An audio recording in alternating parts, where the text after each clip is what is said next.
ನೀನು ಆತ್ಮೀಯ ಜೀವಿತದಲ್ಲಿ ನಿನ್ನ ವಾಕ್ಯವು ನಿನ್ನಲ್ಲಿ ಫಲಿಸಿದಾಗ ನೀನು ಆಗ್ತಿ ಗೊತ್ತಾ, ಕ್ರಿಸ್ತ ರೂಪದಲ್ಲಿ ನೀನು ಬರ್ತಿ.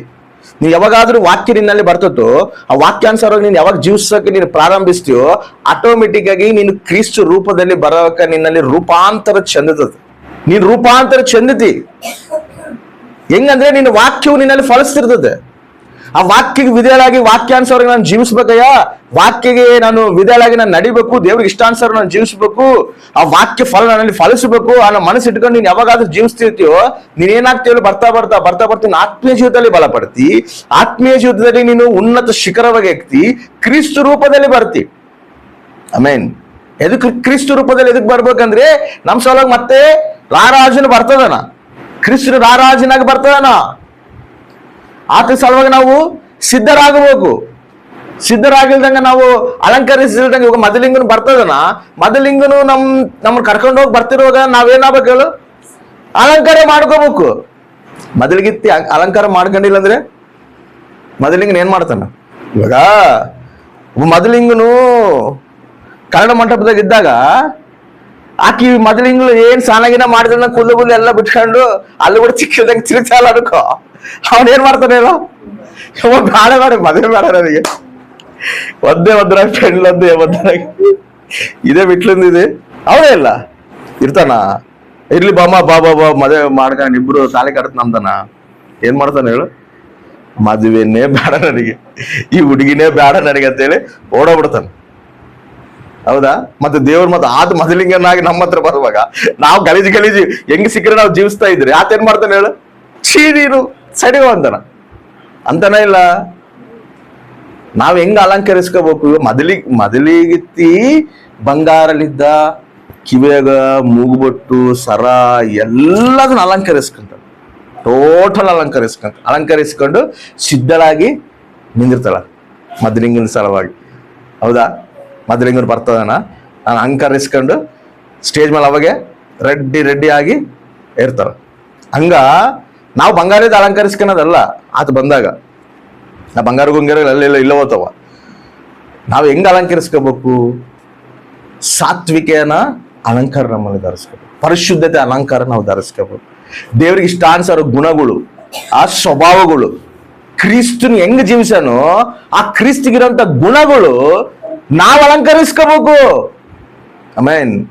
ಅವಾಗ ದೇವ್ರ ಏನ್ ಮಾಡ್ತಾನೆ ಹೇಳಿ, ನಮ್ಮನ್ನ ನೋಡಿ ಮೆಚ್ತಾನ, ಇಷ್ಟಪಡ್ತಾನ, ನಮ್ಮನ್ನ ಆತನ ಜೊತೆಗೆ ಕರ್ಕೊಂಡು ಹೋಗ್ತಾನ. ಹಲ್ಲೆಲೂಯಾ. ನಾವು ಅಲಂಕರಿಸ್ಕೋಬೇಕಂದ್ರೆ ಇಲ್ಲಿ ಸೇವಕರು ಏನ್ ಮಾಡ್ಬೇಕು? ನಿಮ್ಮನ್ನ ಅಲಂಕಾರ ಮಾಡ್ಬೇಕು. ಎದಕ್ಕೆ ನಿಮ್ಮನ್ನ ಅಲಂಕಾರ ಮಾಡ್ಬೇಕು? ಸೇವಕನು ಮೊದಲಿಂಗನ ಬರ್ತಾನ. ಸೇವಕರಿಗಾಗಿ ವಿಶ್ವಾಸಗಳು ಎದಕ್ ಕೊಡ್ತಾನಪ್ಪ ಅಂದ್ರೆ, ನೀನು ಅಲಂಕರಿಸು. ಹೆಂಗ ಅಲಂಕರಿಸ್ಬೇಕು? ನನಗೆ ಒಪ್ಪಿಗೆ ಆಗುವಂತೆ, ನನಗೆ ಮೆಚ್ಚುಗೆ ಆಗುವಂತೆ ನೀನು ಅಲಂಕರಿಸು. ಅವಾಗ ಸೇವಕನ ಏನ್ ಮಾಡ್ಬೇಕು? ಪ್ರತಿ ವಾಕ್ಯಲಿದ್ದ ನೀನು ಇಲ್ಲಿ ಶುದ್ಧಿ ಮಾಡ್ಕೋಬೇಕಮ್ಮ, ನೀನು ಇಲ್ಲಿ ಶುದ್ಧಿ ಮಾಡ್ಕೋಬೇಕಯ್ಯ, ನೀನು ಈ ರೀತಿ ಇರ್ಬೇಕಯ್ಯ, ಆತನ ಮೆಚ್ಚುಗೆಕರವಾಗಿ ಇರ್ಬೇಕಯ್ಯ, ಆತ ಮತ್ತೆ ಬರ್ತಾನ, ಆತನ ಇಷ್ಟಾನುಸಾರವಾಗಿ ನೀವು ಇರ್ಬೇಕಂತ ಹೇಳಿ ಪರಿಶುದ್ಧ ಆತ್ಮ ದೇವರು ನಮ್ಮೊಳಗಿದ್ದು ನಿಮ್ಮ ಹತ್ರ ಮಾತಾಡ್ತಿರುವಾಗ ಅದನ್ನ ನೀವೇನ್ ಮಾಡ್ಬೇಕು? ಅದನ್ನ ತಗೊಂಡು ನೀವು ಅಲಂಕರಿಸ್ಕೋಬೇಕು. ಮತ್ತೆ ಅಲಂಕರಿಸ್ಕೋಬೇಕಂದ್ರೆ ನೀವೇನ್ ಮಾಡ್ಬೇಕು? ನೀವೇ ಫಸ್ಟಿಗೆ ಅಲಂಕಾರ ಮಾಡ್ಕೊಂಡ್ ಬಂದ್ಬಿಟ್ಟಿರ ನನಗೂ. ನೀನೇನ್ ಫಸ್ಟ್ ಅಲಂಕಾರ ಮಾಡೋದು? ನಾವೇ ಫಸ್ಟ್ ಅಲಂಕಾರ ಮಾಡ್ಕೊಂಡ್ ಬಂದ್ಬಿಡ್ತೀವಿ ಅಂದ್ರೆ ನೀನ್ ಅಲಂಕಾರ ಮಾಡ್ಕೊಳೋದಿಲ್ಲ, ನಿನ್ನ ಇಷ್ಟಾನುಸಾರ ನೀನ್ ಅಲಂಕಾರ ಮಾಡ್ಕೊಳ್ಳೋದು ಆತ ಮೆಚ್ಕೊಳೋದಿಲ್ಲ. ಇವಾಗ ಆತಗೆ ಏನ್ ಮೆಚ್ಚತೋ ಸೇವಕನ ಹೇಳಿರ್ತಾನ. ಹೆಂಗ ನೋಡಪ್ಪ, ನನಗಿದು ಇಷ್ಟ, ನೀನ್ ಹೋಗಿ ಅವ್ರಿಗೆ ಹೇಳು. ನೋಡಪ್ಪ, ನನಗಿದು ಇಷ್ಟ, ನೀನ್ ಹೋಗಿ ಅವ್ರಿಗೆ ಹೇಳಂತ ಹೇಳ್ತಿರ್ತಾನ. ಆಗ ಆತ ನಮ್ಗೆ ಏನ್ ಹೇಳ್ತಾನೋ, ಸೇವಕನ ಏನ್ ಆತನಿಂದ ತಗೊಂಬರ್ತಾನೋ ಅದನ್ನ ನಾವು ಹೇಳುವಾಗ ನೀವು ಆತನಿಗೆ ಇಷ್ಟಾನುಸಾರ ತಗೊಂಡು ಅಲಂಕರಿಸ್ಕೋಬೇಕು ತಪ್ಪ ನಿಮಗೆ ನೀವೇ ಅಲಂಕರಿಸ್ಕೋಬಾರ್ದು. ನಿಮಗೆ ನೀವೇ ಅಲಂಕರಿಸ್ಕೊಂಡಿರಂದ್ರೆ ಏನಾಗ್ತದೆ ಹೇಳೋದು? ಆತ ಮೆಚ್ಚೋದಿಲ್ಲ. ಅದಕ್ಕೆ ಇಲ್ಲಿ ಬಂದಾಗ ಏನಾಗಬೇಕು? ಖಾಲಿ ಆಗಿರ್ಬೇಕು. ಒಬ್ಬಕ್ಕಿಗೆ ಮೇಕಪ್ ಮಾಡ್ಬೇಕು ಅಂದ್ರೆ ಆಕೆ ಏನಾಗಿರ್ಬೇಕು? ಖಾಲಿ ಇರ್ಬೇಕು. ಆಕೆ ಮೇಕಪ್ ಮಾಡಿ ಕುತ್ಕೊಂಡ್ರೆ ಮೇಕಪ್ ಮಾಡಕ್ ಬಂದು ಏನ್ ಮೇಕಪ್ ಮಾಡ್ತಾಳ? ಆಕೆ ಲಿಪ್ಸ್ಟಿಕ್ ಹಚ್ಕೊಂಡು, ಆಕೆ ಕಾಟಿಗೆ ಹಚ್ಕೊಂಡು, ಆಕೆ ಎಲ್ಲ ಮಾಡ್ಕೊಂಡು ಈಕಿ ಬಂದು ಏನ್ ಮಾಡ್ತಾಳ? ಹಚ್ಚಿದ ಮೇಲೆ ಹಚ್ಚಿದ್ರೆ ಹೆಂಗಿರ್ತದೆ ಹೇಳು? ಬೈ ಇನ್ನೂ ದಬಾ ಬಿಡ್ತಾಳ. ಅಲ್ಲಿ ಬಂದ್ರು ಮದುವೆ ಬಂದ್ರು ಎಲ್ಲ ಬರ್ಬಿಡ್ತಾರ. ಇದೇ ಪೆನ್ಲಿಕ್ಕೆ ಹೋದ್ರೆ ಇಟ್ಲಿಂದ ಹಂಗಿರಬಾರ್ದು.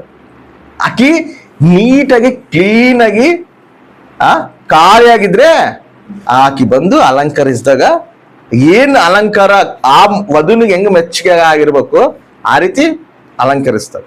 ಹಂಗ ನಾವು ಕೂಡ ಇಲ್ಲಿ ಬಂದಾಗ ಹೆಂಗಿರ್ಬೇಕು ಹೇಳು? ಖಾಲಿ ಆಗಿರ್ಬೇಕು.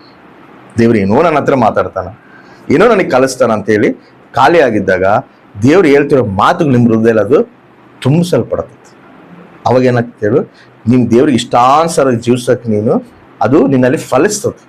ಹೃದಯದಲ್ಲಿ ಅದಿದ್ರೆ ಅಲ್ಲ ಫಲಿಸೋದು, ಬೀಜ ಅಲ್ಲಿ ಬಿತ್ತರೆ ಅಲ್ಲ ಫಲಿಸೋದು. ಅವಾಗ ನೀನು ಫಲಿಸಿದಾಗ ನಿನ್ನಲ್ಲಿ ಕ್ರಿಸ್ತು ಸ್ವಭಾವಗಳು, ಕ್ರಿಸ್ತು ಗುಣಗಳು ನಿನ್ನಲ್ಲಿ ಬರ್ತಾವ, ಕಾಣ್ತಾವ. ಅವಾಗ ಆತಗೆ ನೀವು ಮೆಚ್ಚುಗೆ ಆಗಿರ್ತೀವಿ.